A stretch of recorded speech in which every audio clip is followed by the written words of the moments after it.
National High-Power Rifle Champion, Mr. G. David Tubb.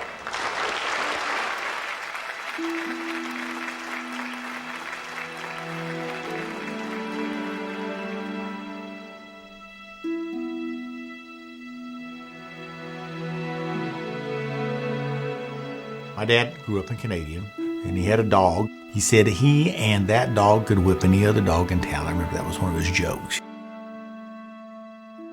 My dad was a shooter. He came back from World War II, and he was a mortar platoon leader. He liked to shoot a couple of tracers where he wanted the guys in the mortar team to put their mortars, and came back and he started competitive shooting in the early 50s. He didn't really want to be, someone who ran a ranch, but I think he felt obligated to his dad to do that. I was born in 54. On the weekends when I got older, my dad would take me out and put me on a horse, and my brother also, and we'd feed cattle. On Saturdays and Sundays, we were working. We learned how to run tractors and work on equipment, how to cowboy. He took up shooting the across-the-course sort of position shooting, where you shot standing, sitting, rapid fire, and prone rapid fire, and slow fire prone.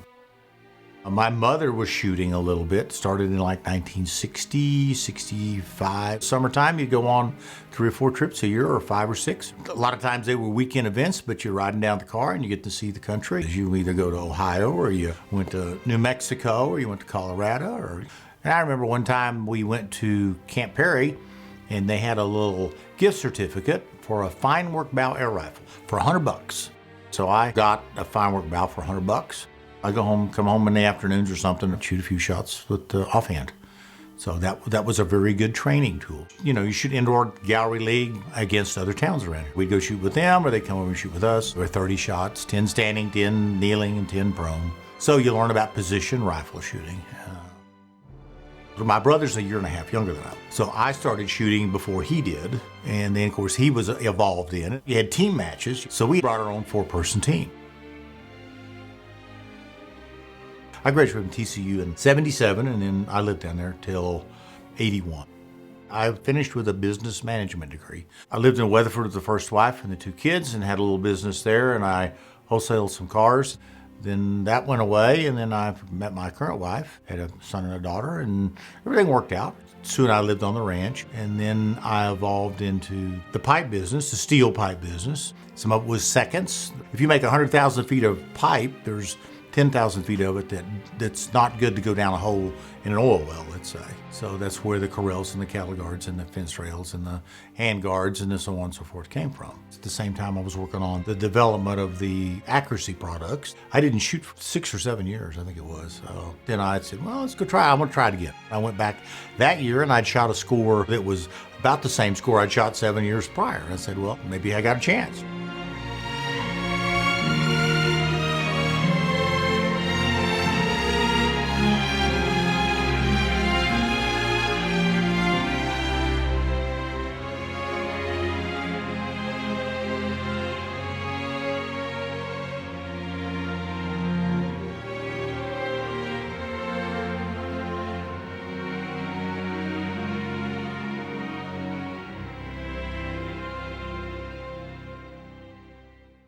Just like I did with my father, they evolved into shooting with me. It made everybody shoot a couple of years, and then if they didn't want to shoot, they didn't have to do it anymore. I taught them, once again, kind of like the farm. You had to do preventative maintenance, grease the combine, or feed the cattle, or check on the windmill. And of course, when I made them start shooting, and I made them load their own ammo. Kids, oh, good, load our ammo. Well, I'm gonna load it now.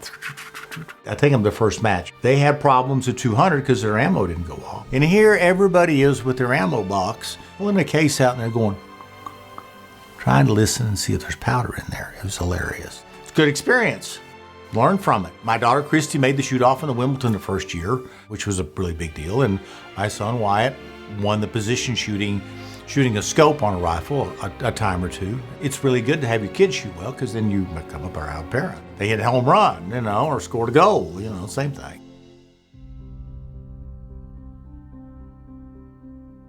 My dad passed away in 1998, so I would have been, 44 years old, yeah. So now you've got to figure out if you want to run cattle. I inherited a place, but you got to make it work. Not everybody in the cattle business makes money. It changed a lot of stuff.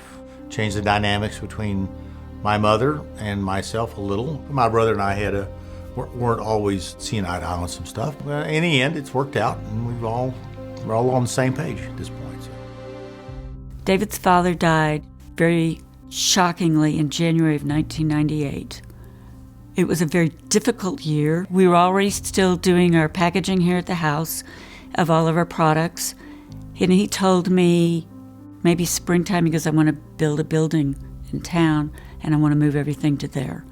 So that opened in December of 98.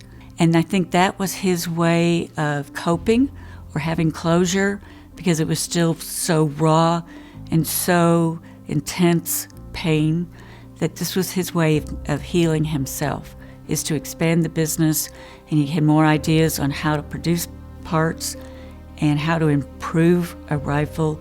It all was because of his dad. Of course, today I still run cattle out there, and I don't farm anymore. And it's to the point now, I'm busy enough with Superior Shooting that I've got a guy that I partner with on the cattle, and so I own the property, but we make some money off the cows every year if the market's right. It's not always great. But the key is I got a place that I can go do some testing and evaluation and go shoot. It's very handy to have in your back pocket. I attribute my shooting success to the fact that I could go out and shoot, and I could come back and, okay, the barrel needs to be 2 inches shorter. I need a lighter gun, or knew how to operate all this equipment, that I could go affect a change and go test it the next day. Competitive high power requires you to do a lot of practice, to shoot standing, sitting, prone, iron sights, and I did that. I continue to do that, the prone portion of it. I evolved into some PRS stuff, shot some of those matches, and then I evolved into the extreme long range shooting. The cold bore stuff, where you walk out with no sighters and you hit the target 3 shots in a row at extreme distance. A sniper, he's only probably got 1 or 2 shots before his target disappears. Well, this one, is the concept is you want to hit it all 3 times, and that shows you that you really know any and all of the facets that are involved with extreme long range shooting. I was approached by a group from the military. They're pedigreed. They've been to sniper school, and they've learned everything that the military can teach them. And now they're out looking to gain more knowledge to help them stretch the distance out that they're able to successfully engage a target. Came down, and of course we showed them some stuff that they hadn't seen before, and it's an honor to be associated with them. I'm humbled because they've decided that they're going to dedicate their life to keeping the peace or to keep our freedom. My driving force is my quest to make something that's better. Down the rifle road, we did a rifle called the Tubb 2000. Rifleman and I did it, and it worked very well. So in about 2017, I came out with a rifle called a Tubb gun, and guess what? It has 17 years of design improvement. It's a better product. Any product that I make is something that I would pick off the shelf and go compete with. And that's what I want my consumer to have, is the best product that is available from my experiences, I suppose.